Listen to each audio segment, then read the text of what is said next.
So in today's video, we're going to show you how you can quickly access Shazam on the go. And by that I mean, if you just swipe down on your iPhone, you're going to see down here in the bottom left hand corner, I have a Shazam icon. Now to do that, all you have to do, first of all, you're going to have Shazam installed on your phone. Then to add that to that section is called the control center. You're just going to open up your settings like this, click control center, and I'll just knock it off and show you how to do it. But all you want to do is, once you're in here, just scroll down, click music recognition, and you're going to see the Shazam icon. Just click that like so. And as you can see, we can also move it around in the hierarchy of the thing. So if I want it near at the top, as you can see, it's now at the top next to the torch. Well, in the top of the set of icons.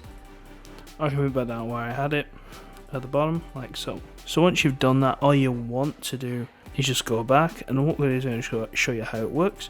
So all we're going to do is click Shazam. I'm going to mute the audio now because I'm going to play some music and it'll flag up. So basically it'll show up at the top just saying who the artist is and what song it is. So obviously you can search that later in Spotify, or you can click that notification, open it up in the Shazam app. Thanks for watching.